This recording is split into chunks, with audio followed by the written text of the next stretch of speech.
Halo, selamat malam semuanya. Selamat malam ya. Seperti janji saya kemarin, saya sekarang akan mengundang seorang konten kreator ya.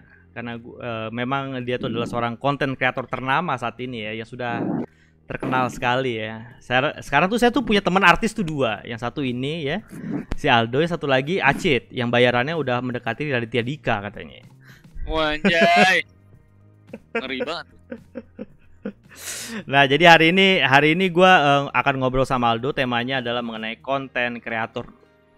Konten kreator. Karena kenapa gue angkat topik ini? Karena semenjak pandemi ini orang-orang tiba-tiba menjadi konten kreator tuh banyak yang tiba-tiba menjadi konten kreator ya. Mostly adalah jadi YouTuber. Ya, belum ada termasuk bini gue juga, Udah jadi YouTuber. Bukan YouTuber, tapi dia bikin media juga gitu. Oh. Gitu. Nah, jadi makanya gue sekarang ingin tanya sebagai senior yang gue kenal ya, yang paling senior sebagai content creator yang medianya sudah cukup banyak. Jadi gue pengen mendiskusikan hal ini, fenomena content creator ini sama lu, Do. Gitu. Nge-vape tuh gak kenapa-napa kan, Ki?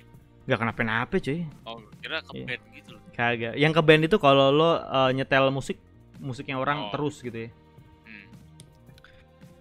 Kalau sekarang ya, Ki. Tadi pertanyaan apa, Ki? Jadi pertanyaan enggak? Sekarang gue pertanyaan dulu pertama adalah apa kabar, Do? Oh, baik.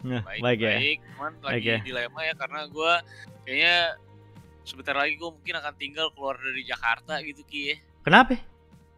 Karena rumah di Jakarta udah mahal-mahal, Ki. Ya, Do, enggak. Gini ya. Ini boleh kita ngobrol sebelum kita masuk ke topik utama ya. Boleh kita ngomong dulu. Lo cari rumah di mana? Harga berapa? Jadi ya sebenarnya sih gue tahu sih, Ki, maksud gue kayak di Jakarta tuh ya udah 1,3, 1,5 ya udah dapat rumah deh.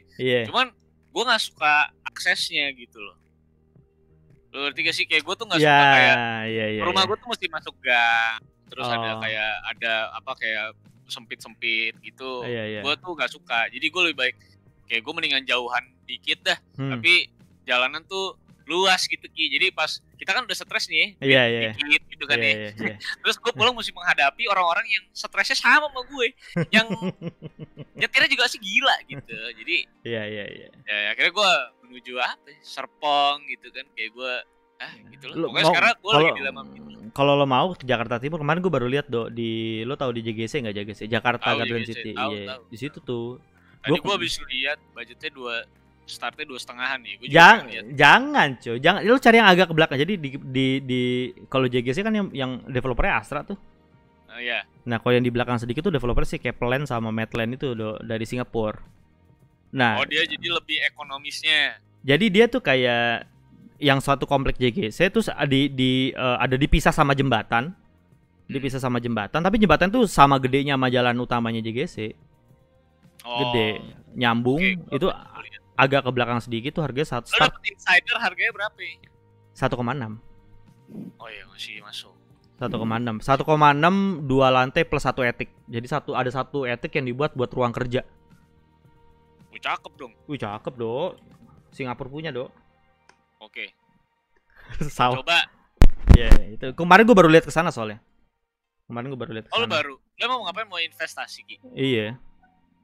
Berat ya, Rizky, keren banget. Mumpung bunga cuma 3,88%, Do. DP-nya? Ya, DP-nya lo bisa cicil selama 18 bulan, paling nggak sampai kompleknya jadi rumahnya. Setahun ya paling. Iya, setahun 2 tahun lah. Dia janjinya sih 2 tahun. Kalau lo mah nggak peduli ya kan, udah punya rumah ya. Ya, Do, ya, cuy, lo dari detektif Aldo aja udah berapa, Do? Ya kan, ya kecil lah, cuy, ya. Kecil lah, cuy. Ya, tapi secara akses ya, Do, ya. Secara akses itu lo akan dikepung sama tol to tol. Jadi kalau lewat depan lo bisa lewat tol bukan becakayu, apa namanya? Tol jor. Kalau lewat belakang lo akan dapat LRT sama jalan layang non tol. Nah, semoga ya, Ki, itu jodoh gue. Kali aja informasi dari lo berfaedah pas gue kesono kan. Itu nyambung. Jadi kalau lo sekarang di Sunter, lo lewat tolnya yang ke arah Cilincing 15 menit nyampe. Ya tahu gue itu. Itu, cuy. Gitu ya. Jadi bicarain rumah, oke? Semoga. Ya, terima kasih ada Goddamn Rule yang baru aja follow Rizky Main Game. So, hari ini kita akan berbicara mengenai masalah content creator. Nah, sekarang gue bertanya dulu, lo pertama kali menjadi seorang content creator dan yang di kepala lo mengenai content creator itu apa sih, Dok? Ya kalau gue sih awal ya pokoknya di kepala gue pas itu cuman ya udah bikin konten, drop di platform apapun. Ya kalau pas itu kan kayak gue in-depth itu kan ke Instagram gitu Ki ya. Iya. Itu tahun berapa tuh? Instagram tahun 2015. Oke. 2014. Oke. 2014 gue bikin konten di Instagram kayak Indozone lah bisa dibilang. Iya, oke. Dulu kan rame banget. Rame, iya. Iya, kalau sekarang kan kayak udah kurang lah ya. Mas gue endorsan udah masuknya ke influencer bukan kayak ke situ lagi. Kalau dulu kan yang kayak gitu tuh ya influencernya Instagram tuh ya media-media yang kayak gitu tuh gitu. Dapat duitnya kenceng gitu kayak dagelan tuh era-era 2016-an aja tuh satu endorsannya aja tuh kayak 8 juta gitu kan. Anjir, itu, tahun segitu ya? Iya, gede banget kan. Maksud gue gede banget dan kayak ngantri gitu loh kalau mau ke dagelan. Kalau sekarang kan kayak influencer berapa ya? 30.000 paling gocap gitu kan maksud gue. 50.000 gitu di endorse pakai tank top ya kan. Jadi ya maksud gue emang dulu ya gue cuman kayak ya content creator berarti gue bikin konten terus dinikmati. Ya dulu kan prinsip gue ya memang pokoknya engaging, edukatif sama informatif aja gitu Ki. Oke. Ya ketiga hal itu gue penuhi ya menurut gue udah menciptakan konten yang ideal lah buat masanya Instagram pada saat itu. Waktu itu kontennya apa sih, Dok? Tentang apa sih? Tentang apa gitu? Jadi kalau dulu kan karena gue emang sering nonton Vice, Cut gitu-gitu, jadi kayak gue suka ngerangkum mereka punya dokumenter lah. Jadi yang dokumenter kayak 20 menit, setengah jam terus ya udah gue jadiin tulisan sepanjang caption Instagram aja gitu. Kayak misalnya mungkin chef sushi Michelin terbesar gitu-gitu ya gue garap gitu jadi konten, gue desain template-nya gitu-gitu ya. Jadilah konten-konten itu gitu. Itu lo dulu tuh pertama kali tuh kerja sama orang apa lo itu media yang lo bangun sendiri, Dok? Bangun sendiri sih karena terinspirasi ya akhirnya gue bangun sendiri bareng si Sony kan, bareng si satu lagi partner gue yang udah nggak ada.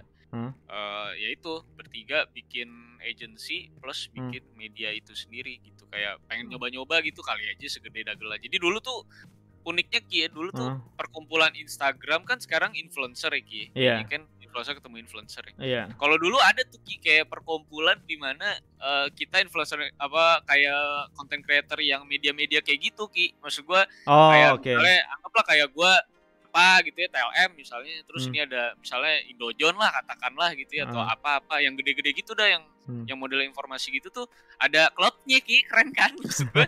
Dulu ya seunik itu gitu. Tapi dulu tuh bersahabat Ki. Kalau sekarang kan kayak sikut menyikut gitu ya para influencer ya. Kalau dulu tuh kita tuh bisa ke rumah satu sama lain, ke rumah pribadi loh Ki, ke rumah pribadi datang gitu terus ngobrol-ngobrol malam gimana ya konten gini gitu. Terus saling mengorbitkan satu sama lain gitu. Paling ya kayak mereka cuma minta bayar ya udah 100.000 deh, gua naikin deh konten lu, gua post, gua repost gitu. Ya dulu seseru itu sih ekosistem kita para media ya kalau dilihat dari kacamata umum kan mungkin ini paling orang rumahan yang bikin konten gitu kan. Ya, tapi ternyata di belakangnya mah sebenarnya ya pada kayak home studio semua gitu. Oke, berarti itu lo sudah memulai ini sejak tahun 2014 dan sampai sekarang berlanjut ke 2022 berarti udah 8 tahun ya? Iya. Media lo yang dulu sekarang lo tinggalkan berarti? Udah nggak ada Ki. Setelah bubar, setelah duit saya dan Sony dibawa Raib. Karena itu. Iya. Woi, balikin apa woi? Berat. Siapa tahu nonton gitu ya. Ya udah kali aja. Oke, jadi setelah itu kejadian itu bubar tahun berapa, Dok? Bubar tuh tahun 2016 akhir. 2016. Jadi 2016 awal kan bikin TLM ya, gue bikin TLM kan. Dengan orang itu juga? Enggak, itu gue udah sama Sony doang. Tapi masih ngejalanin agensi bertiga sama ngebangun e-commerce. Oke. Baru di akhir 2016 memutuskan untuk cabut karena kan udah dapat si Borik mau nginvest. Oke. Itu e-commerce, lo ngebangun e-commerce apa dulu, Dok? Ada namanya Pixcore Mart. Enggak kedengeran. Enggak kedengeran. namanya ada martnya pokoknya, basisnya di LTC. LTC. Oke. Bukan jual beli manusia, bukan ya? Bukan. Oke, nah ketika itu terjadi dan lo bangun TLM, artinya kan lo mau bangun konten lagi nih baru nih. Dan gue bisa rangkumin mungkin tidak ada koneksinya dengan konten yang lama berarti deh, yang di TLM ini. Nggak ada. Nah, ini yang menurut gue sih cukup menarik ya dari seorang Aldo ya. Ketika dia bikin satu abis ide, lo bikin kepikiran lagi untuk TLM gitu. Yang temanya adalah waktu itu adalah fokusnya kemana waktu itu? Pertama kali lo bangun TLM itu fokusnya waktu itu mau kemana itu? Bawain apa? Informasi tentang game yang lebih berbobot dari Indozone Game. Indozone sekarang nggak ada, kayaknya nggak kedengeran lagi tuh kayaknya. TLM tuh Instagramnya di blok Ki sama dia Ki. Gue padahal sempat promote ke dia loh Ki. Sempat promote 500.000 kalau nggak salah. Gue promote, tapi gue pas lagi login pakai TLM tuh gue nggak bisa lihat dia gitu. Gue pikir hilang apa Instagram, kan nggak mungkin ya. Terus gue cek pakai Instagram gue kebuka, berarti gue di blok aja. Kalau gue baru mulai, kalau promote aja kenapa gue di blok? Oke. Nah, apa yang membuat lo berpikir waktu itu di tahun 2016 bahwa si konten yang akan lo bawain ini bisa masuk gitu loh di Indonesia, Dok? Ya karena gue sih ngeliatnya tuh ya yang nggak tahu, kacamata gue dan Sony pada saat itu kayak nggak ada yang berbobot gitu, kayak semuanya tuh cuman sekedar nyadur, nggak ada persona di balik informasinya gitu. Makanya kan gue memutuskan sama Sony pakai maskot tuh supaya tahu yang nulis tuh siapa, yang ngasih persepsi siapa, dan ini perspektif gue gitu sebagai penggemar industri game lah. Pada saat itu gue penggiatnya, entusias gitulah bisa dibilang, dan ya ini perspektif gue. Lu bisa setuju bisa enggak ya, kalau nggak setuju ya silahkan komentar. Makanya kan abis bikin Instagram tuh langsung bikin line group gitu yang sampai sekarang Talent Frontier ya. Walaupun udah pada tua-tua makanya udah mulai nggak aktif grupnya kan di line.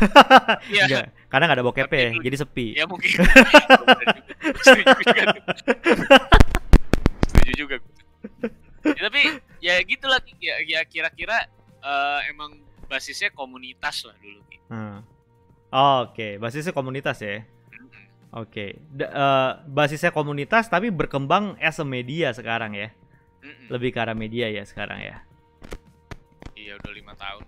Oke. Nah, jadi kalau lo bisa cerita sedikit gitu ya, Doy, bagaimana cara lo tuh membesarkan TLM gitu sampai secara garis besar juga, apa yang lo lakukan sehingga TLM itu bisa sebesar yang sekarang gitu? Gue sih pokoknya selalu berpikir dari dulu ya, kalau bisnis gue 3 tahun dan 3 tahun itu nggak berkembang atau setidaknya nggak mandiri dan keep bleeding ya, gue cabut gitu ya. Oke. Maksud gue berarti emang nggak works, either bisnisnya nggak works atau memang guanya nggak capable di situ. Gitu. Oke. Nah cuman hokinya memang di tahun 2 akhir masuk ke tahun 3 tuh stop bleeding gitu kan. Nah di situ gue percaya banget bahwa oke, berarti bisnisnya bisa running gitu. Apalagi 2 tahun udah bisa dibilang return juga dan mandiri gitu, udah nggak pakai duit siapapun gitu, udah berdiri sendiri gitu dengan income dan omsetnya sendiri. Walaupun sampai detik ini pun juga kami setim juga masih hidup sederhana, nggak kaya banget. We live in passion aja bisa dibilang. Ya cara ngegedeinnya ya cintanya sih Ki. Maksud gue ya nggak naif, semua orang pengen tuh kayak misalnya punya channel misalnya kayak channel YouTube gede, saya misalnya ratusan juta gitu, dan tentunya masuk tahun kelima kayak berharap udah gede banget gitu, mungkin udah enterprise gitu ya. Tapi cintanya itu sih Ki, dan gue tuh selalu menganggap bahwa TLM itu infinite passion aja buat gue. Kalau misalnya nanti suatu saat dia terus membesar, ya biarkan rezekinya nanti datang sendiri gitu. Biarkan ya kalau gua pada bisa cari duit sendiri, tapi yang ngebesarin akhirnya sustain sampai tahun kelima ya gak lain gak bukan cinta dan keberuntungan yang Tuhan kasih aja sih. Karena gue orangnya spiritual banget ya dalam bangun bisnis ya. Kayak gitu ya? Oh gitu ya? Iya. Gue selalu doa sih gitu. Gue kalau memang if this is my road ya untuk gue jalan, ya Tuhan harus kasih gue tanda. Setidaknya gue bilang setidaknya cukup. Gajian gak boleh telat. Itu menurut gue adalah tanda bahwa Tuhan kasih gue jalan gitu. Tapi pernah telat nggak? Nggak pernah. Tidak pernah. Kalau telat mah biasa paling berarti si David yang malas transfer. Kalau telat karena nggak ada duitnya sih nggak pernah. Jadi menurut gue tanda is a sign gitu. Tapi kalau ngomongin strategi khusus ya balik-balik lagi gue sama Sony tuh nggak pernah bisa bilang oke, gini nih konkretnya nih nggak bisa gitu. Karena basisnya hoki, basisnya cinta gitu ya. Jadi ya sustain sampai sekarang dan amazed sih, maksud gue akhirnya lepas dari kata startup juga udah 5 tahun juga kan Ki. Betul. Gitu ya, udah mature juga akhirnya. Ya itulah kebahagiaannya. Kalau lu nanya gue ngapain aja sampai dia sebesar ini, ya gue cuman bikin konten aja terus ngomelin anak-anak. Nah tapi kan yang menurut gue yang paling susah diantara yang lo bilang adalah menurut gue dari kalimat lo adalah sebetulnya menyebarkan cinta dan passion yang lo miliki terhadap tim lo gitu loh. Nah, bagaimana lo bisa melakukan itu gitu? Menyebarkan cinta yang lo miliki dan passion yang lo miliki terhadap TLM ini kepada orang-orang yang sekarang bekerja untuk TLM gitu. Balik lagi tuh karena family banget ya culture-nya, jadi transparansi kan nomor 1 ya.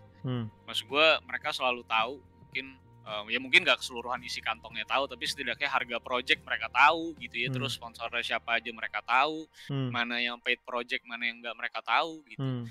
Nah beberapa di antara mereka kan kalau misalnya ngerjain project kan yang memang paid project itu kita selalu kasih bonus. Jadi kalau misalnya mereka harus kerja sampai malam dan lembur ya mereka tahu bahwa setelah project ini selesai gue dapat bonusnya. Nah kalau misalnya beberapa di antara mereka juga gue jadiin founder aset mereka masing-masing juga gitu. Jadi, founder aset mereka masing-masing itu contohnya kayak gimana? Ya kayak misalnya kita ngomongin The Lazy Gadgets gitu. Oke.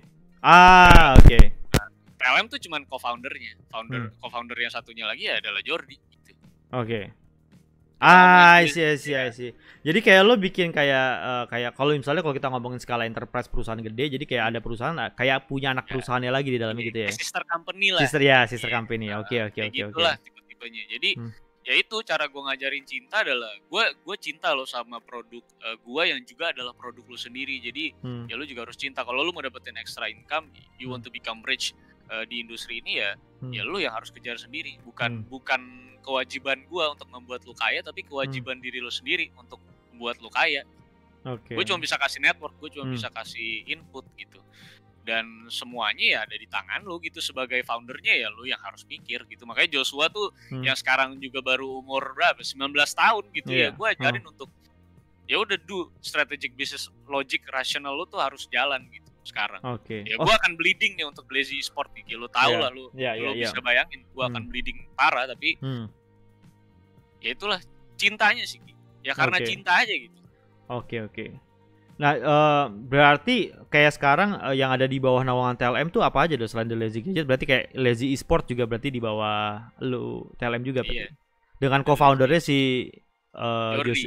Jordi juga. Kalau si esport tuh Joshua doang. Kalau si Jordi tuh TLG. Terus ada Cracky Tech kan, ada Luis. Ada Luis, Terus ada beberapa postpone project kayak The Lazy Cinema gitu kan, postpone kan punyanya William. Jadi butuh orang baru lagi. Memang William tidak jelas memang ya. Memang itu kan orangnya so asik kan. Review Doraemon aja sih kalau William. Oke, nah jadi nanti teman-teman, jadi bagi kalian yang mungkin masih nonton, kalian kalau kalian punya pertanyaan seputar mengenai masa content creator ya, karena satu hal yang gue sadarin juga ketika gue buka Discord juga either di Repsol atau di tempat gue sendiri itu adalah bahwa makin setiap hari itu makin banyak orang yang nge-share channel YouTube mereka pribadi. Ya, terus yang satu lagi fenomena yang lagi gue perhatikan sampai saat ini adalah ketika dia buka channel YouTube sendiri, buka channel, I don't know, mungkin Twitch sendiri. Gue juga lihat ada beberapa orang Twitch di Indonesia juga yang bikin Twitch gitu ya. Terus mereka tuh langsung pengen cepet-cepet monetize itu gitu ya. Ingin cepet-cepet monetize itu. Terus akhirnya karena mereka tidak mungkin mendapatkan AdSense begitu cepat, karena kan kalau YouTube syaratnya ada syarat-syaratnya juga gitu ya. Termasuk si Twitch juga nih ada syarat-syaratnya juga untuk biar lo bisa mendapatkan iklan. By the way, Twitch juga sekarang bisa dapat iklan, Dok. Twitch. Oke. Oh, sekarang udah bisa berarti. Jadi ada ads yang berjalan kalau di Twitch sekarang. Gitu, walaupun nilainya jauh-jauh lebih kecil dibandingin YouTube gitu ya. Nah, jadi orang ingin cepat monetis itu akhirnya sekarang mereka ada pakai dari Saweria lah atau apa segala macam lo. Yang gua pelajarin dari lo, bahkan dulu gue inget banget ketika TLM itu mau buka Patreon itu aja, kayak lu dan mungkin tim TLM lain itu kayak muternya setengah mati gitu. Bagaimana, apakah ini cocok atau tidak, bagaimana gua bisa melaunch program ini dan segala macam gitu ya. Iya, sampai akhirnya Patreon itu meluncur, sampai lu juga TLM juga ada, Saweria juga ada juga gitu ya. Jadi bagaimana tanggapan lo terhadap orang-orang yang begitu gitu? Jadi konten kreator yang mereka baru let's say sebulan 2 bulan tiba-tiba masang Saweria, yang berharap orang datang nonton dan nyawer ke dia gitu maksud gua. Iya. Ya emang alasan lain sih nggak bukan udah pasti duit lagi. Semua orang pengen kaya dengan gitu, tapi mereka tuh sejujurnya tidak ngerti apa ya esensi dari Patreon itu sendiri gitu. Kalau lu berharap di sawer, ya menurut gua cuma 2 alasan, either orangnya loyal dan sayang sama lu sebagai kreator, atau ya kedua emang konten lu menarik aja gitu, jadi bentuk apresiasi gitu ya. Iya. Jadi sebenarnya nggak ada salahnya juga sih. Cuman ya bagi gua, bagi TLM sendiri, kita tuh anti banget sebenarnya untuk ngebuka lu sawer, support apa segala macem di tahun-tahun awal, karena gue pengen every penny you spend ke kita gitu ya, atau support ke kita tuh worth it gitu. Gue tuh sama Sony harus berasa konten kita tuh worth it dulu gitu, bahwa lu bisa spend every penny you had lah untuk kasih ke kita ya kalau memang kita udah layak. Dan menariknya bahkan Patreon itu kita bikin produk sekompleks itu ya, dengan beberapa tier gitu ya. Terus pas gue ajak ngumpul seluruh Patreonnya, surprisingly mereka nggak mau apa-apa. Gue tanya, lu mau program ini kayak gimana sih, kayak gini? Enggak, kita nggak perlu apa-apa, lu nggak perlu ngapa-ngapain lah. Pokoknya gue cuma pengen keluar duit doang gitu. Lu nggak perlu kasih gue program apa-apa. Gue cuma pengen totally kita semua yang ada di Discord ini yang adalah Patreon lu, cuma pengen nge-support lu tok, nggak butuh feedback apapun dari lu. Gue cuma butuh talent tetap sustain, gue pengen support dengan yang gue bisa, ya sudah gitu. Gue nggak butuh feedback apa-apa. Jadi kita udah meetingin Patreon panjang-panjang, gak satu pun yang akhirnya berjalan gitu. Oh, lo meetingin dengan para Patreon itu juga ya? Patreon ini kita ketemu gitu, Patreon ini kita ajak ngobrol gitu. Nah, ya udah, mereka gak mau apa-apa. Jadi ya itu maksud gue, udah worth it ya kalau gue ya, tapi kan yang lain juga. Berarti itu apakah berarti bisa dibilang artinya sebetulnya para patrons lo itu berarti sudah menganggap ya konten lo sebetulnya udah worth it lo gitu loh. Iya, gue sih merasanya begitu. Iya. Dan yang itu juga sebetulnya yang gue anehkan lagi, karena lagi-lagi TLM kan juga baru beberapa sebulan belakangan ini ya lo ngeluncurin subscriptions di YouTube lo, baru lo nyalain kan gitu kan. Membership. Bahkan Repsol tuh jauh-jauh sebelum itu udah dinyalain dulu gitu. Jauh sebelum lo gitu. Nah, kalau misalnya memang gua melihat lo sebagai media, lo sekarang juga udah TLM itu udah sebuah organisasi perusahaan, udah punya karyawan yang harus dibayar dan segala macam. Kalau gue berpikir secara logis kan harusnya dia menghidupkan itu lebih cepat gitu. Pasti ngerti nggak sih lo, kayak dia ketika fitur itu udah lo dapetin, harusnya lo ngidupin itu lebih cepat, dan akhirnya itu bisa bermanfaat juga buat lo dan tim lo. Tapi lo dan maybe Sony dan di TLM mungkin memilih tidak dan menunggu sampai akhirnya baru diluncurkan itu kemarin gitu. Apakah ini cara berpikir yang sama ketika lo membuat Patreon? Kalau membership sih lebih ke tanggung jawab sih, Ki. Kita tuh bingung gitu. Kita bikin apa ya membership yang spesial gitu ya. Terus kan ngelihat kalian para kreator yang ada membershipnya tuh cukup aktif di live stream gitu. Jadi kan maksud gue benefitnya tuh berasa banget, Ki. Ngerti gak sih, kayak lu kalau membership kan dapat badge gitu kan. Kayaknya kepuasannya tuh ada pas live stream gitu. Nah, kebetulan tuh anak-anak TLM tuh kecuali mungkin Joshua gitu, karena masih ya muda banget gitu. Gak ada yang suka streaming gitu, Ki. Maksud gue bagi kita tuh live stream tuh capek banget gitu. Gue kalau abis live stream 1-2 jam tuh energi gue kayak kesedot, terus gak bisa ngapa-ngapain di hari itu gitu. Kayak udah semuanya keluar aja gitu energinya di live stream gitu ya. Iya. Jadi kemarin tuh kita lagi pikir ya kita harus ngapain ya. Tapi ya berkaca lagi kepada Patreon ya. Ya udah kita keluarin 1 tier aja deh. 1 tier dengan harga yang menurut kita cukup beralasan dan memang digunakan untuk giving back lagi ke subscribers yang bahkan bukan membership gitu. Bahkan gue sudah disclaim dari awal bahwa uang membership ini kalau memang misalnya terkumpul dengan cukup ya kita mau beliin sesuatu yang jadi wishlist subscribers TLM di luar mereka para yang membership. Para member ini memberikan uang mereka untuk mereka yang tidak punya duit atau mungkin nggak willing untuk keluarin duit gitu. Tentunya nanti dengan proses kurasi yang bisa diatur lah gitu ya untuk yang dapat wajib, nggak kayak campaign kita pas sama PSC pas itu ya salah target gitu. Ya. Gitu, tapi masih keinget sampai sekarang ya. Masih sakit hati gue. Banyak orang yang lebih butuh gitu. Iya.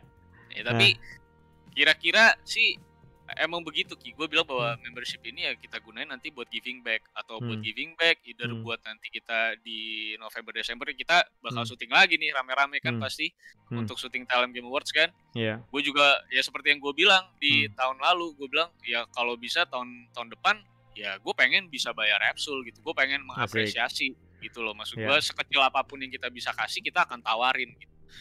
Kalian mau atau enggak atau butuh bargainnya ya kita terbuka karena gue pengennya semua yang berpartisipasi ya bisa dapat benefits gitu. Kalau kemarin itu kan gue cuma bisa sampai kayak bayarin uang transport mereka yang dari luar kota gitu. Iya. Nah, gue pengen nextnya bisa kita apresiasi dengan cara ngebayarin mereka dan itu bisa datang dari duit membership juga gitu. Jadi intinya membership itu kayak gitulah di kita.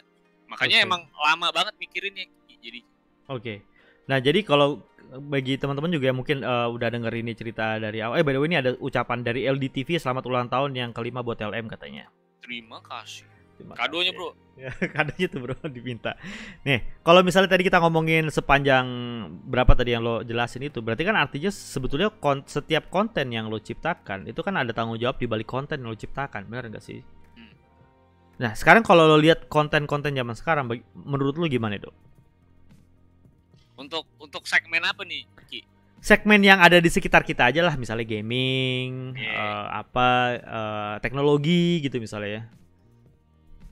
Ya kalau gue lihat sih ya kecuali kita ini yang para anti mainstream dan kayaknya emang hidupnya nggak mau kaya banget gitu ya.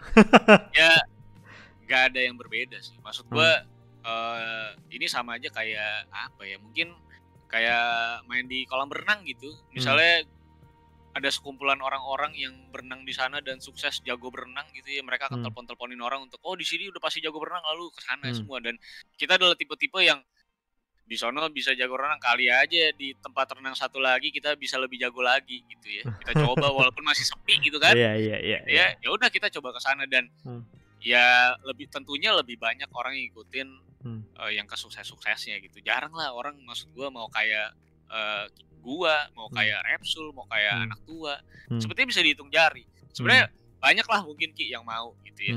Cuman kan lo tahu sendiri perjalanannya berat ya. Dan akhirnya banyak yang gugur juga. Jadi diversifikasi kontennya akhirnya ya nggak jauh beda. Jadi sekarang tinggal mana yang algoritmanya lagi bagus, kebetulan ngehit konten yang tepat terus gede. Gitu. Kalau kita kan ya segitu-gitu aja. Bahkan karena gue udah konsepnya media banget, kadang ya udah tergantung sama berita. Kalau anak-anak yang bawain kan kayak e-sport, flash news itu mah viewsnya bisa ngedrop ke 5.000, 6.000. Tapi ya itu gue udah gak keberatan lagi ngeliat views yang fluktuatif kayak gitu karena ya buat gue ya udah bisnis media mau nggak mau kayak gitu. Oke. Ya soalnya kan pro dan kontra apapun yang diambil TLM dari maybe let's say 3 tahun belakangan karena kan gue kenal TLM kan 3 tahun belakangan ya maksud gue ya. Kan cukup, gue inget banget ketika gue diskusi sama lo juga sempat buka open topic discussion mengenai gimana nih Ki kalau misalnya ada ngambil mobile gitu. Sementara pada waktu itu kita sama-sama nggak mau ngambil mobile gitu kan karena dilihat kayak kayaknya kita belum nggak cocok di situ. Tapi akhirnya sekarang TLM pun akhirnya mengambil mobile gitu ya. Walaupun dan gue rasa maybe you apa ya, mungkin lo tuh melihat this is the perfect moment gitu, karena ada si Joshua lah yang mengerti hal itu juga, yang enthusiasm gitu ya. Jadi ketika lo mengembangkan konten lo gitu ya, mengembangkan konten lo yang dari ada dan menjadi luas sekarang gitu ya. Jadi kayak dulu mungkin cuma review game, terus apa ya, mungkin review hardware gitu sama si Sony gitu, sampai akhirnya sekarang lo merambah ke perangkat hardware yang dulu mungkin lo sangat jarang mereview keyboard, sekarang lo ada keyboard juga, ada I don't know, mungkin yang dari live stream juga kadang-kadang sering gue lihat juga sekarang beberapa kali gitu kan. Terus yang paling gede adalah yang gue lihat adalah mengambil ranah mobile juga. Nah, dasar apa sih yang membuat lo kayaknya gini lo, gue harus expand nih? Maksudnya gue tahu nih mungkin there is maybe some people our subscribers juga yang nggak suka dengan konten itu, tapi mau nggak mau konten ini harus gue ke arah sana gitu loh. Apa yang menjadi dasar lo tuh untuk berani mengembangkan konten itu segitu? Ya jujur sih, kalau misalnya kondisinya tuh tetap zaman gue bertiga, kayak gue, David, Sony, era-era gue pertama kali main ke tempat Repsul, mungkin kita nggak akan mobile sampai detik ini, mungkin nggak akan e-sport sampai detik ini. Tapi akhirnya expand gitu ya, terus banyak anak-anak gitu ya. Terus gue tuh setiap malam selalu merenung gitu.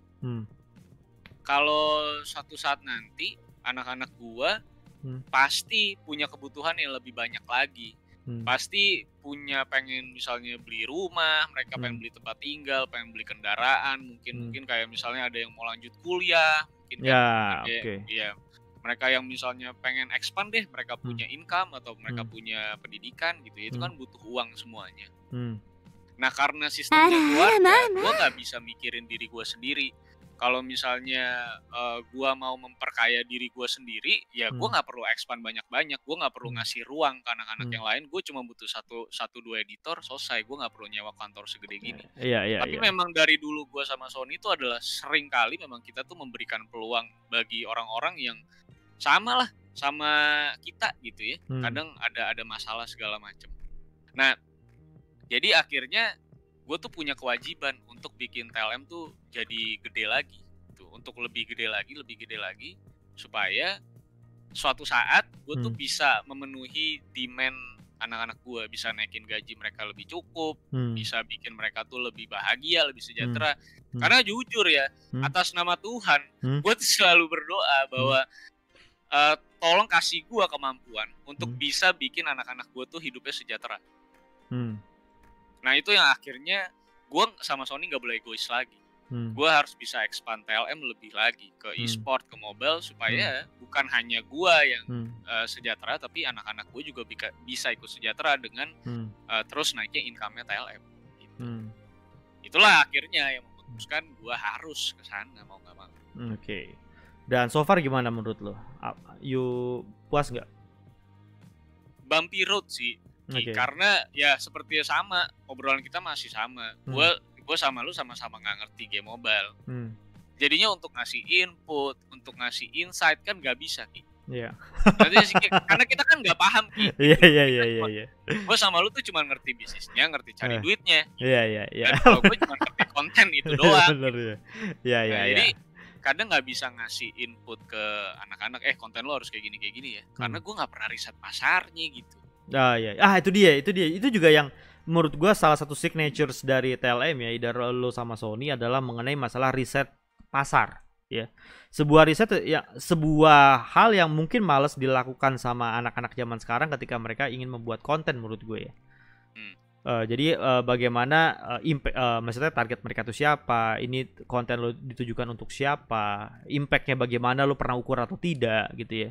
Itu selalu measure gak sih lo setiap lo I don't know, annually, gradually, berapa tuh lu sering riset gak sih mengenai itu? Selalu tiap bulan tuh selalu anak-anak tuh gue suruh bikin report semua gitu. Memang kesannya kalau sekarang kayak orang gila gitu ya. Kalau mungkin anak-anak tuh kalau udah mau akhir bulan kan kayak kusut semua tuh otaknya. Karena harus bikin report. Iya, berarti gue gak boleh main ke TLM pas akhir bulan ya? Jangan, karena semuanya stres. Jadi kayak stres sampai subuh-subuh, sampai nggak tidur segala macem gitu. Nah, itu tanggal-tanggal segini nih, mereka udah diajak pergi udah pada nggak mau karena udah ngerjain report semua. Oke. Ya, gue selalu kasih informasi ke mereka bahwa report tuh bukan bukan cara sadis gue untuk bikin kerjaan lu makin lebih banyak, tapi bikin lu tuh lebih kritis gitu ngelihat data bahwa YouTube itu apalagi lu jalan di tempat yang sangat-sangat segmented dan niche, lu butuh semua gerakan lu tuh terukur karena source lu itu terbatas, waktu lu terbatas, energi kita terbatas, uang kita juga terbatas. Jadi gue pengen pasti semua movementnya tuh teratur banget ya, presisi, akurat gitu ya. Kita yang ngukur presisi akurat aja bisa melenceng gitu Ki dengan seluruh kepintaran yang terbatas yang kita punya ini aja kan kita juga sering melakukan kebodohan gitu ya.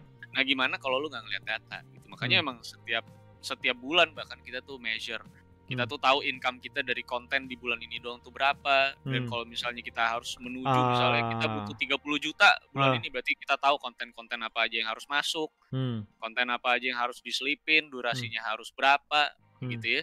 Jadi memang kita udah tahu gitu, kita setiap bulan tuh harus ngapain, segmen-segmen yang hilang tuh kenapa gitu, alasannya apa, kalau mau bikin ini konten lebih bagus lagi itu harus kayak gimana ya, kita udah tahu lah gitu. Cuman ya beberapa segmen emang nggak bisa ditolong, kayak lu ngomongin flash news, flash sport, itu takes time untuk orang tuh bisa akhirnya relate bahwa oke, ada berita cepet dari sebuah channel YouTube yang jarang lo temuin sekarang, video-video durasi cepat.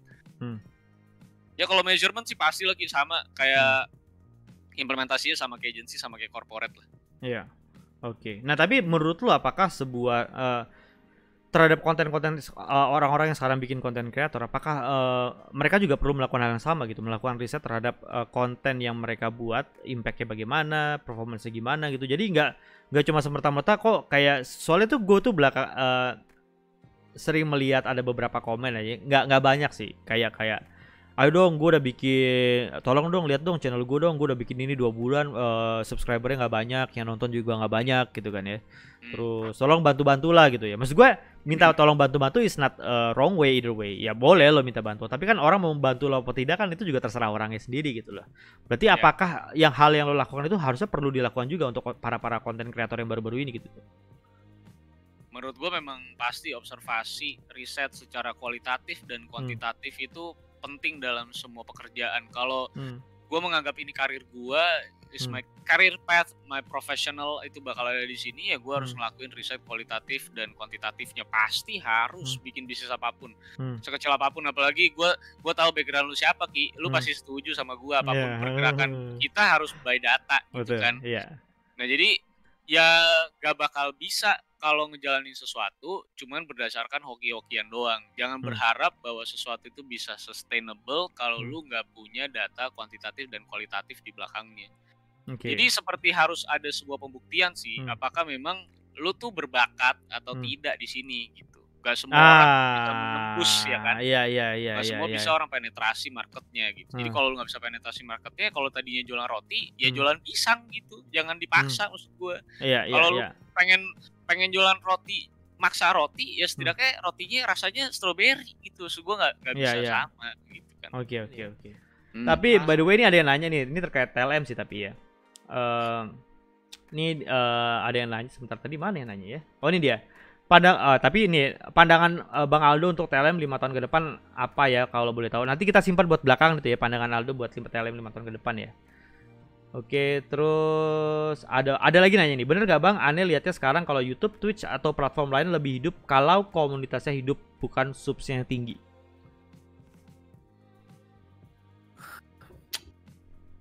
Gua sih apa ya? Setuju sih kayaknya gue. Gue setuju Ki dengan hal itu Ki. Oke.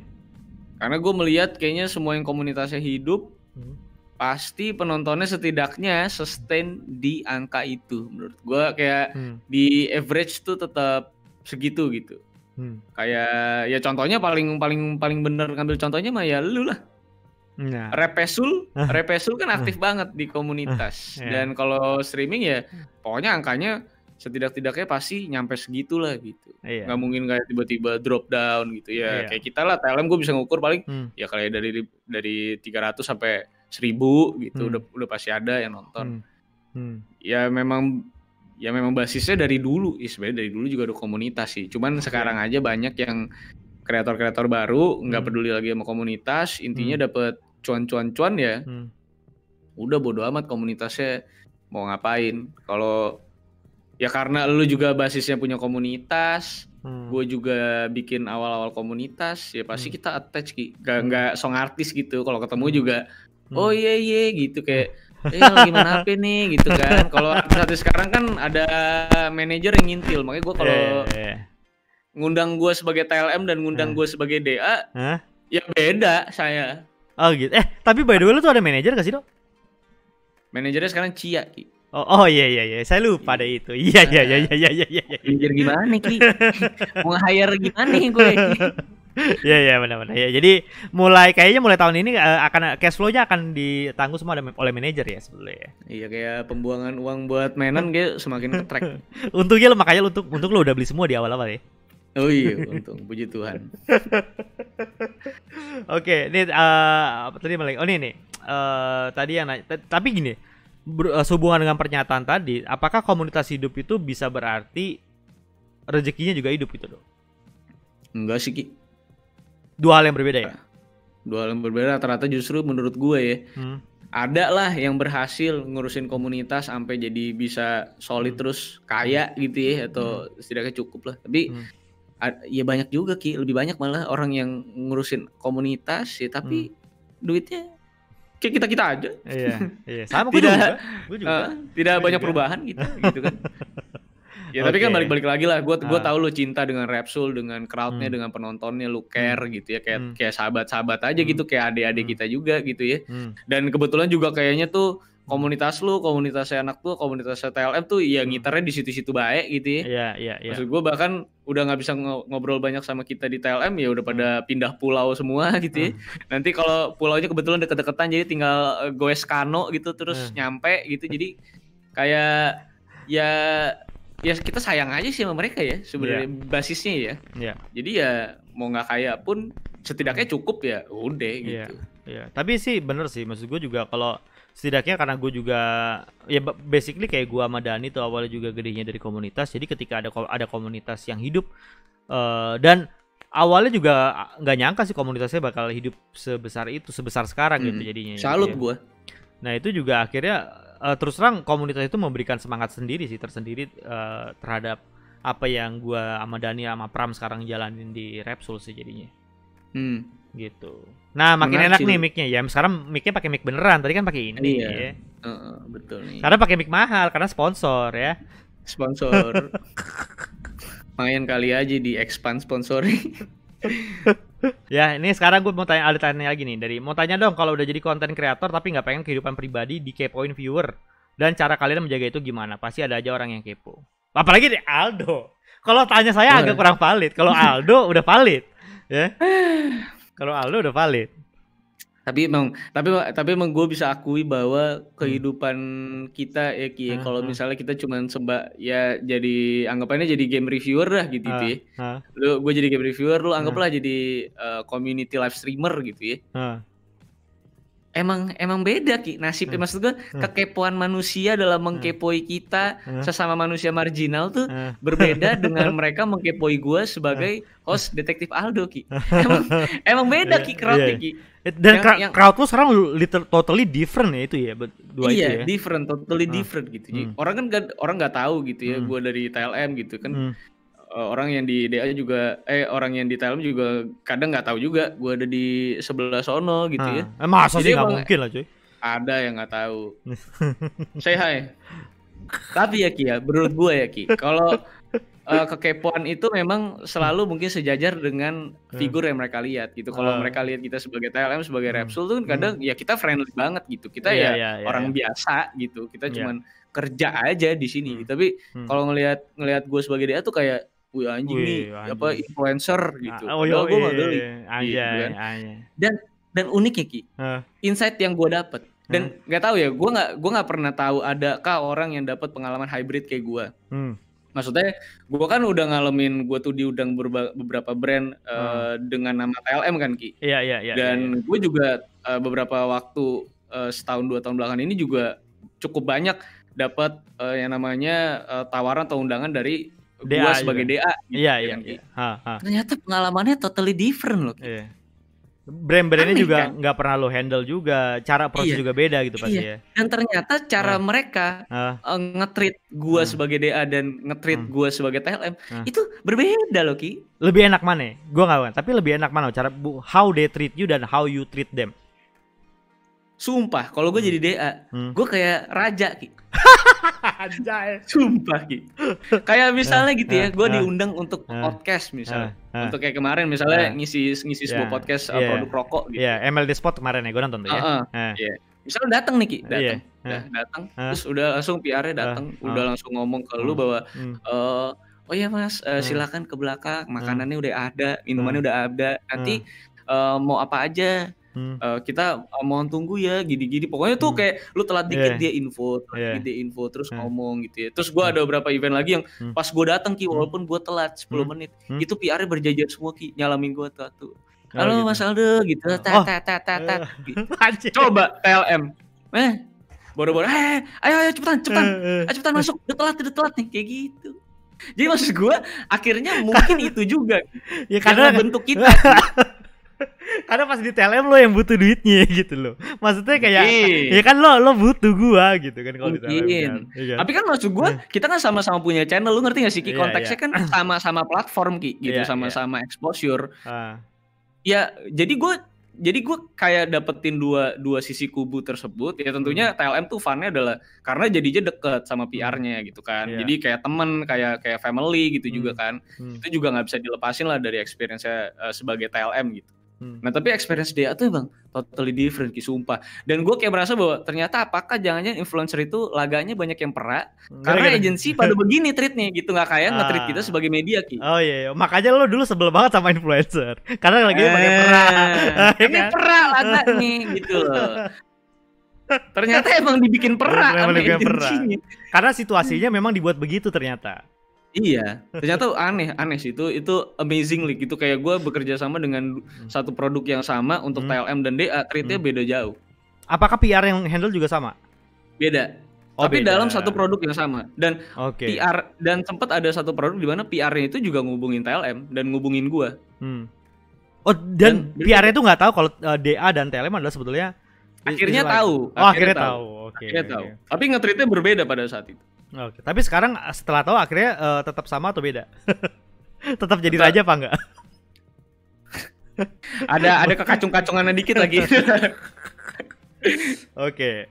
Nah ini karena kita udah nyinggung DA dari tadi. Nah sekarang gue juga pengen tahu juga nih sebagai tadi kan lo udah dari awal, bagi teman-teman juga udah nonton dari awal bahwa tadi kan sebelum TLM si Aldo juga sempat bikin satu konten media sendiri yang jauh beda temanya dengan TLM. Lalu bikin TLM dan sekarang juga bikin yang namanya Detektif Aldo kan. Yang kontennya juga tidak berhubungan sama sekali dengan gaming dan teknologi gitu loh. Yoman. Ya kan. Nah itu kena I don't know, kayak kalau menurut gue tuh lu tuh kayak the big think tank gitu loh, yang kayak anjir ide lu tuh nggak pernah habis gitu loh. Ide lu tuh nggak pernah habis. Dan apa yang membuat lu tiba-tiba gue mau bikin kayak ini ya gitu loh. Lu tahu penghasilan TLM tuh lu pasti bisa taker-taker. Iya. Terus lu tahu juga sistem gua Sony dan foundernya tuh gajian. Lu juga tahu. Itu gua pernah share sama lu. Lu yakin lu tahu betul lah bahwa gaji gua pasti tidak besar di TLM. Iya kan? Iya. Nah, lu tahu itu. Dan gua sudah sempat cerita perkara mobil. Iya. Kalau lu masih ingat ya, gua masih cerita lu di Pratama tuh masalah mobil. Ya, itu dia Ki. Gitu maksud gue di dalam kondisi comfort zone gitu Ki pada saat itu. Gue dengan income seperti ini, gue bisa hidup cukup, gue mau beli apa cukup, gue hidup juga gak terlalu lebay. Ya kalau misalnya ada bonus-bonus proyekan dari TLM ya gue bisa ajak cewek gue makan atau beliin apa gitu. Tapi gue gak pernah berpikir untuk gue punya tanggung jawab untuk misalnya nyicil mobil atau nyicil rumah gitu. Nah itu tiba-tiba ada kisah di mana bokap gue tuh beliin mobil. Iya. Siang-siang mobil gue ditarik gitu. Terus dibeliin mending dibayarin, ya kan? Ini kagak dibayarin. Karena kata dia ini mobil udah 4 tahun harus gue jual, lu harus beli mobil baru. Nih beli mobilnya, terus lu cicil sendiri. Nah, gue sebagai orang pada saat itu yang menurut gue tuh harus ngebuktiin bahwa gue kerja di industri ini, gue harus bisa bikin orang tua gue juga tenang. Berarti untuk cara buat mereka tenang adalah dengan cara membuktikan bahwa gue secara financial gue bisa afford untuk hal-hal yang memang gue sebagai orang yang cukup sudah mature dalam usia tuh harus bisa mampu beli gitu. Oke. Jadi pada saat itu gue berpikir sekeras mungkin Ki untuk bisa menutup uang cicilan gue tanpa harus motong gaji gue dari TLM. Oke. Tahu gak sih Ki? Karena kan kita udah ngukur kan Ki. Namanya juga shock kan. Namanya juga shock terapi. Dimana lo bulan depan harus bayar gitu. Berarti gue nggak bisa ngambil duit gue dari TLM gitu. Apalagi pada saat itu Gamely yang jadi proyekan kita cukup besar juga ending, ya kan? Collapse juga. Jadi saya sudah tidak dapat duit gitu. Nah gue berpikir keras kali Ki untuk gue tuh bisa ngapain ya? Gue tiap hari di kantor segala macam, terus gue udah mulai punya banyak spare time, bikin strategi TLM, terus gue gimana ya cara nutupin cicilan mobil gue ini gitu. Dan terbesitlah sebuah ide bersama si Jordi nih, yang udah kayak adik gue. Udah, lu nontonin kisah-kisah misteri, ya lo bahas aja, lo ceritain aja gitu, detail sesuka-suka lu lah. Mulai di ANS, ya kan? Karena gue kenal banget sama crowdnya, gue bawa santuy banget gitu. Nih kayak gue bilang, gue kalau lihat mata gue lagi ke laptop ya, karena gue lagi baca skrip gue di laptop, gue bilang. Jadi lu gak usah protes, gue bilang, gue pengen baca skrip gue gitu. Gue baca-baca terus ternyata antusiasnya bagus. Dan meledak saat gue lagi liputan KLE. Jadi ada satu pas gue KLE pas gue lagi mau ITRI tuh, ITRI 2018 berarti kan terakhir. Itu tiba-tiba video gue menyentuh 400.000, AdSense-nya 7 juta gitu. Itu gara-gara apa ya? Tiba-tiba meledak aja Ki, out from nowhere di ANS gede gitu. Tiba-tiba aku amazingly anjing nutup cicilan gue goks. Gue bilang kayak wah mantap. Gue bilang sebulan ketutup. Gue bilang lumayan gitu ya. Nah ya akhirnya itu yang ngebuat gue selalu berpikir bahwa ya bener banget kata beberapa entrepreneur yang bisa bikin lo jadi orang yang bisa berpikir lebih adalah saat lo punya kebutuhan lebih. Artinya ada desakan ya, artinya ada desakan. Karena ada pressure gitu. Manusia tuh memang akan menggunakan seluruh kemampuan otaknya ketika dia terdesak ya. Ketika dia terdesak. Kayak neuronnya tuh dikeplak Tuhan gitu. Gitu kan. Terus kayak buyar gitu. Kayak kerja lo otak kerja kan ya. Iya. Jing kerja jing. Lo harus bayar ini jing gitu dan. Ya. Jadi gue tuh gak pernah kayak expect bahwa DA nih bakal misalnya puluhan juta, ratusan juta gitu. Gak pernah Ki. Gue tuh expect gue sederhana banget Ki. Cicilan mobil gue kebayar. Dengan kisah ini aja harusnya anak-anak udah tahu ya. Nontonnya udah tahu seberapa pas-pasannya kita-kita yang di TLM gitu. Dan harusnya juga yang nontonnya juga tahu betapa sekarang berlimpah sekarang. Biasa aja. Dan akhirnya lo sampai memutuskan bahwa ini sudah saatnya dipisahkan sendiri gitu. Konten ini dari ANS itu gimana? Ya itu di LA itu gue mikir Ki karena kasihan ANS itu sebenarnya kan jadi library kehidupannya krunya TLM. Gue pengennya yang follow juga adalah orang-orang yang pengen tahu, pengen kenal lebih dekat sama anak-anak TLM gitu semuanya dan tentunya supaya nggak ada kebingungan dari income si channel itu gitu. Itu pandangan pertama gue karena gue harus memisahkan income-nya. Jadi si ANS ini nggak boleh kepedean dengan adanya gue income-nya udah gede, jadi males gitu tim kreatifnya atau segala macam. Jadi harus gue split gitu supaya hitungannya jelas. Ini income gue, ini income-nya ANS gitu. Nah jadi akhirnya di LA itu pun gue memutuskan untuk gue pecah deh gitu. Karena kayaknya udah crowd-nya udah terlalu gede. Pas itu dari 30.000 subscribersnya ANS itu nembus ke 60.000 gara-gara si DA itu. Gara-gara si DA itu. Gitu. Jadi kan setiap kita ngupload sesuatu yang di luar DA jadinya nggak relevan gitu yang komen. Jadi kayak misalnya mana nih konten DA-nya gitu-gitu. Yang tadinya sebenarnya pertama-tama kali gua ngupload gitu satu video tuh bisa kekumpul kayak sekitar $50, $30. Gitu. Jadi kayak hitungan gua ya sudah, saya cukup kayak bikin ya 10 lah. Gue bilang udah cukup gitu menutupi cicilan gua gitu ya. Dan ternyata satu video doang. Iya gitu. Ya udah, jadi kita pecah lah gitu. Jadi gitulah muncul. Ya tapi ini juga sebetulnya membuktikan bahwa sebetulnya kayak yang namanya konten dalam kita menciptakan konten pun idenya sebetulnya bisa apa aja ya. Maksudnya apapun yang ada di sekitar kita pun bisa konten gitu ya. Bener nggak? Ya dia putus lagi. Mati lampu lagi kayaknya guys ya. Udah. Udah. Sempet nge-freeze. Udah nyambung lagi nih. Deh. Nih katanya sebentar lagi ada Aldo Toys ya, bentar lagi ada nih Aldo Toys ya. Yang sekarang lagi memulai karir baru adalah Sony dengan prokrasti Sony-nya. Iya. Nah, by the way, nah itu dia maksud gue sekarang kan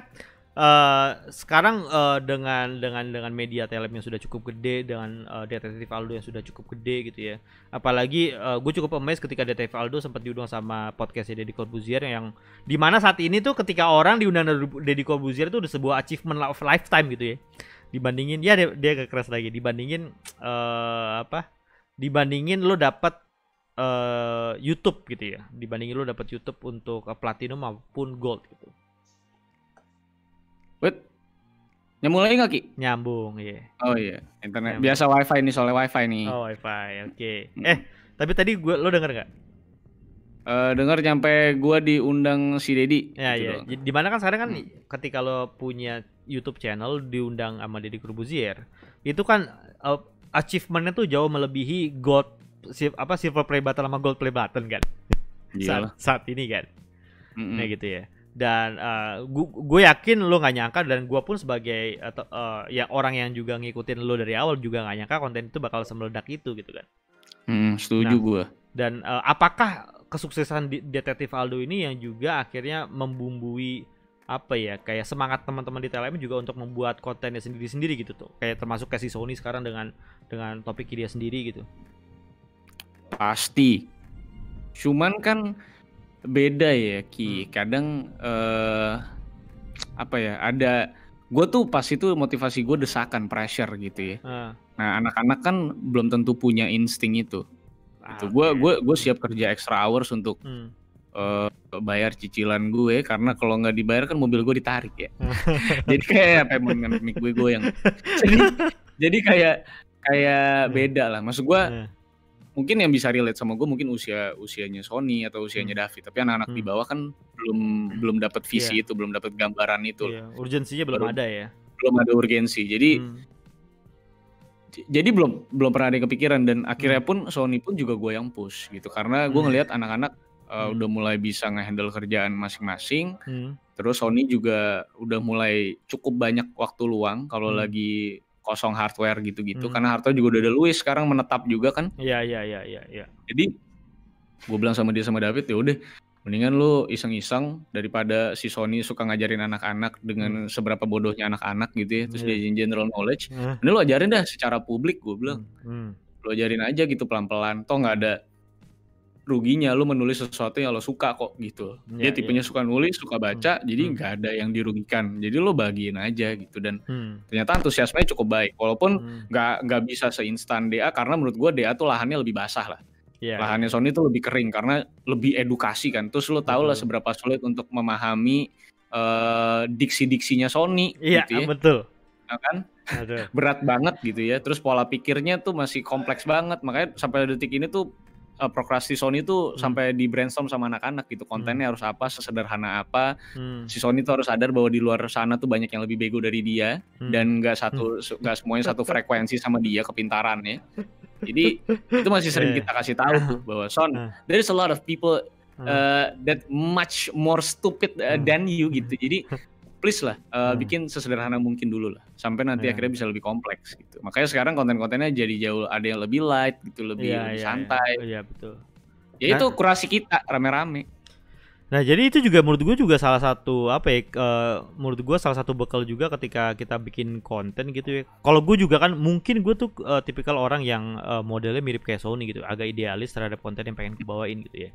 Karena pada dasarnya karena gue udah melihat umur gue sendiri gitu yang udah nggak muda lagi gitu ya, gue tuh agak kurang bisa kayak nyeloteh nggak jelas, bercanda nggak jelas gitu ya.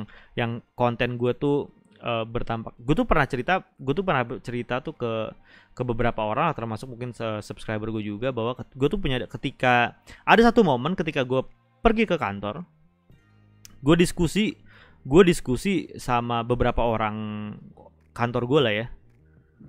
Terus gaya diskusi gue tuh udah kayak gaya diskusi bukan layaknya orang di posisi gue, ngerti gak sih lo?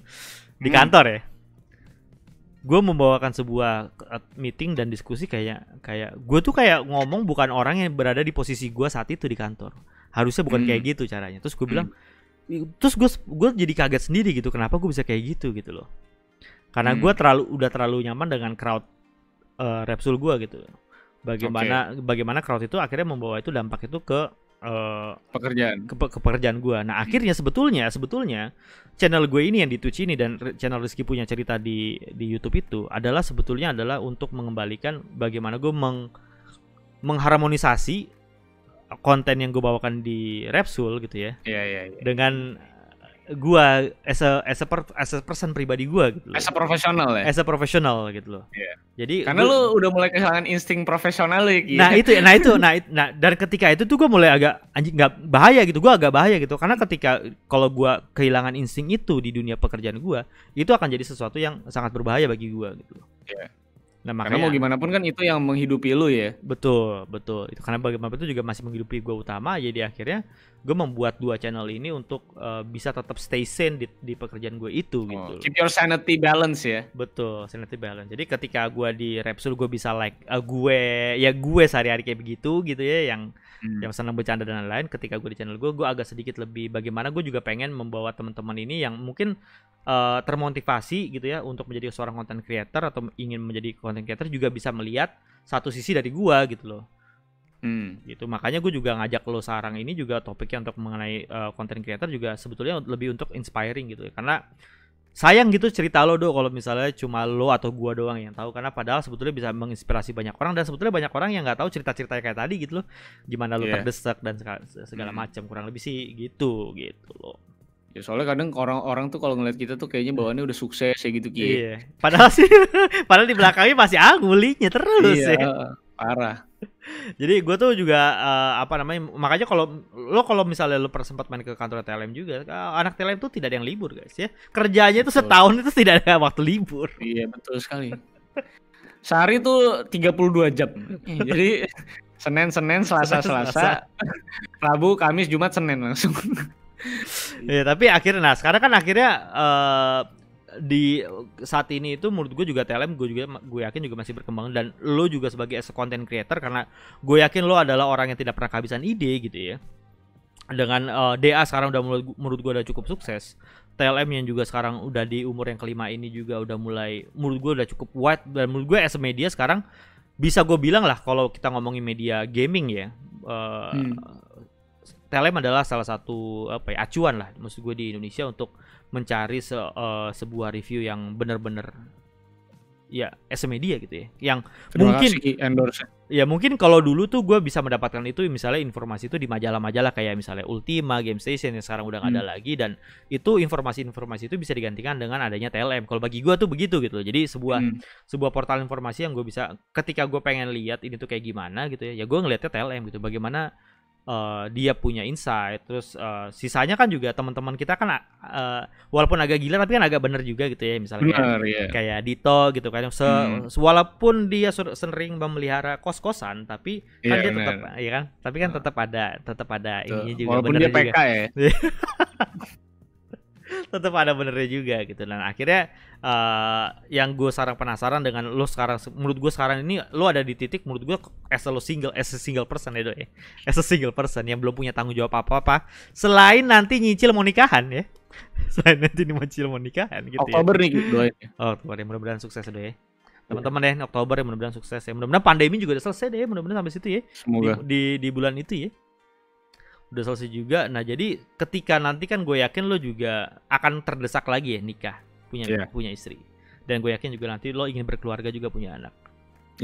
Berarti kan artinya TLM nggak cuma sampai sini kan, Detektif Aldo mungkin juga nggak sampai sini juga. Nah ini juga ada perhubungan dengan pertanyaan yang tadi adalah bagaimana lo melihat diri lo sebagai content creator, either itu di TLM, either itu di DA, HNS atau apapun media lo banyak banget gitu ya, 5 tahun ke depan lagi gitu.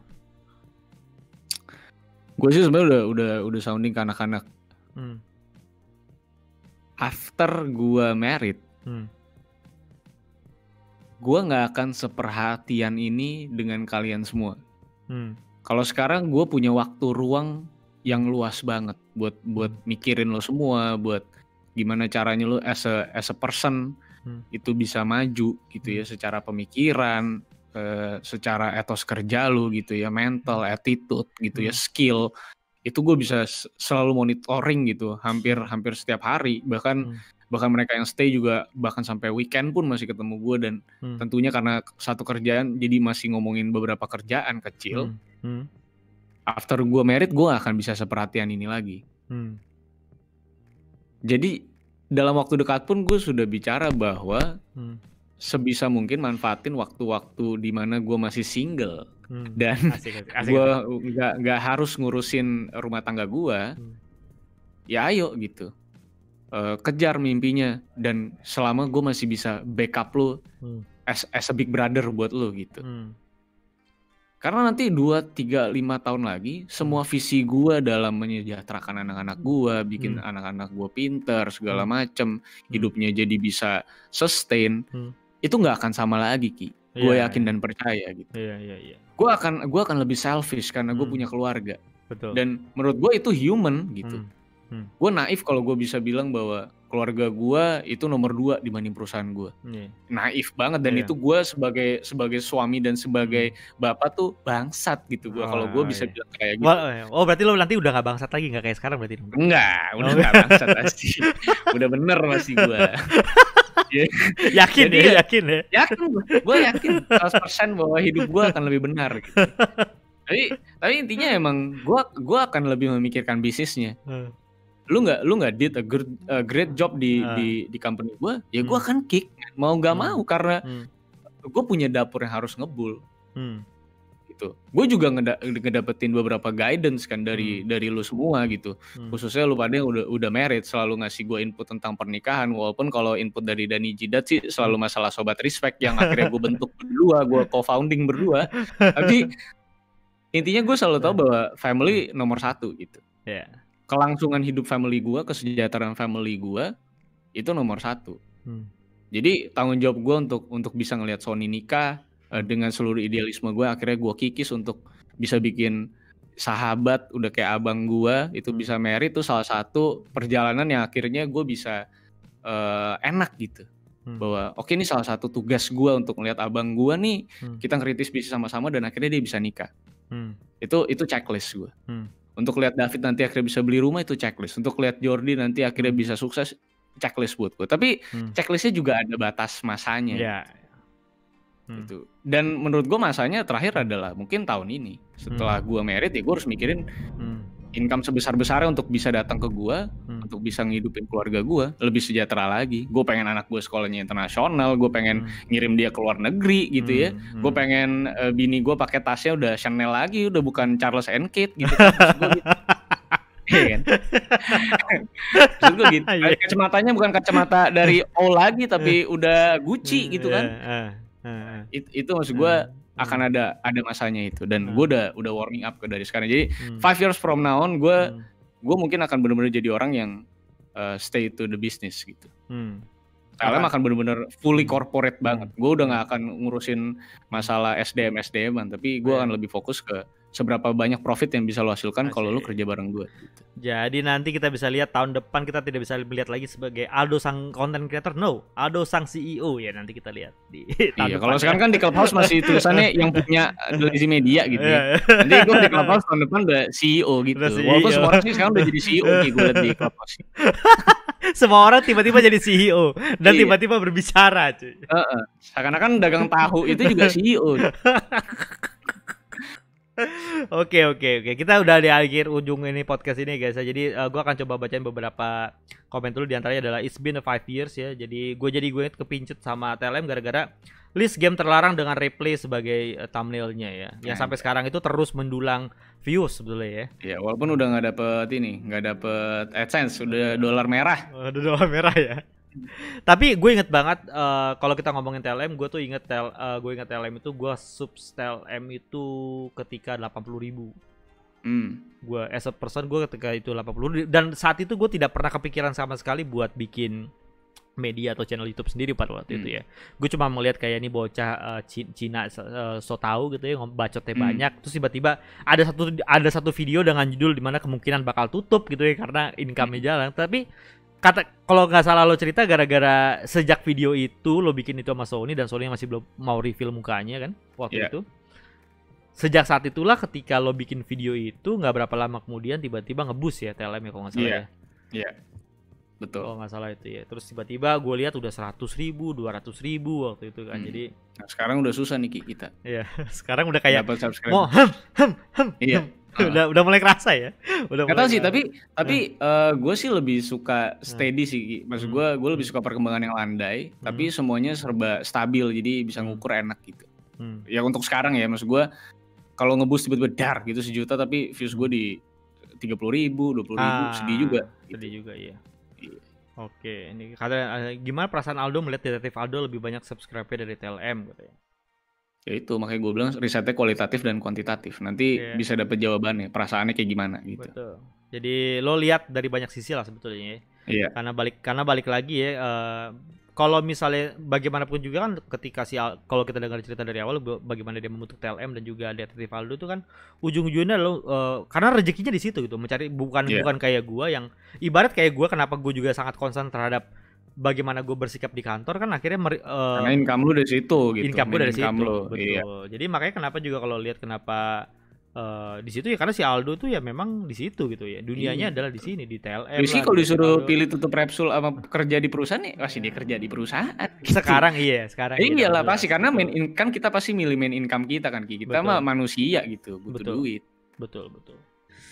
So oke guys, jadi sebagai penutup nih Dok, kira-kira lo kasih deh 3 tips kira-kira buat kalau kita mau mulai karir kita sebagai content creator, 3 hal apa yang harus kita perhatiin gitu. Pertama sih pasti market ya.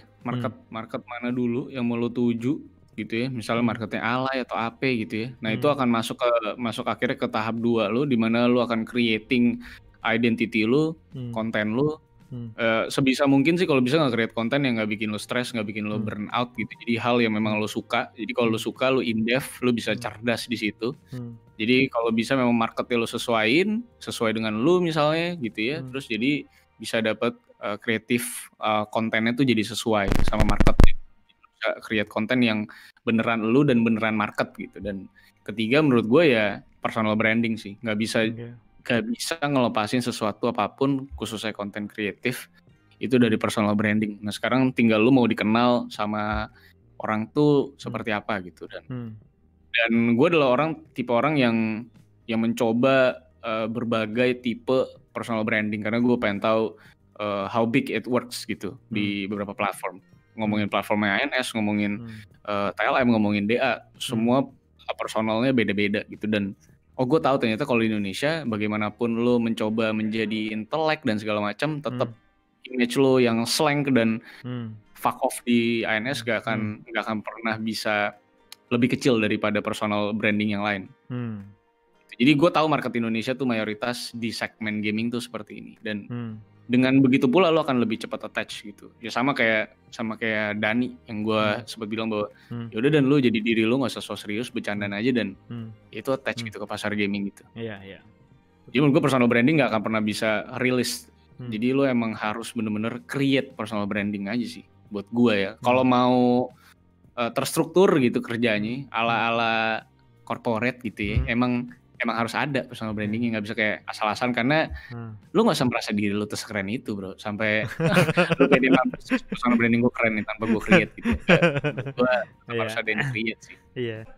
Oke guys, thank you Dok. Ya, thank you buat teman-teman yang udah nonton. Dan terakhir gue baca ini dari tadi Saweria dari Arya. Terima kasih banyak Arya ya buat supportnya. Mudah-mudahan suka dengan konten-konten semacam ini. Dan gue sih sebetulnya pengen coba reguler. Kalau bisa gue juga ngundang orang-orang yang bisa ngasih insight gitu ya buat di podcast kali ini gitu ya. Karena sekali lu undang request gue undang William Ki sebagai editor talent tuh kerjanya kayak gimana biar orang tuh nggak menganggap bahagia gitu. Jadi jangan mengira bahwa sudah bisa tampil di TLM Game Award dengan tampilan sekeren itu. The Weeknd itu hidupnya bahagia ya. Iya. Justru dia tuh kemarin The Weeknd itu ya itu kebahagiaan dia satu-satunya itu. Iya. Anjir sadis, kerja di TLM gak ada bahagia-bahagianya acuh anjir. Nggak ada. Ya udah guys, thanks a lot, sampai ketemu lagi. Jadi sorry banget yang tadi gak sempat gue bacain semua, tapi gue rasa apresiasi kalian semua itu terrefleksi dari komentar-komentar yang kalian tuliskan di sini. Gitu. Terima kasih Aldo, terima kasih semuanya, terima kasih buat teman-teman TLM juga yang sedang mungkin lagi lihat Aldo dari depan ya. Sampai ketemu lagi kita di podcast berikutnya guys. Thank you and bye bye. Oh ya, seminasai. Bye bye. Thank you Ki buat ngobrol-ngobrolnya tengah malam ini. Sama-sama dong. Terima kasih. Kapan lagi kan? Kalau gak kayak gini gak sempat ngobrol kita cuy. Udah lama. Aduh. Sehat Ki, tapi mental lu sehat.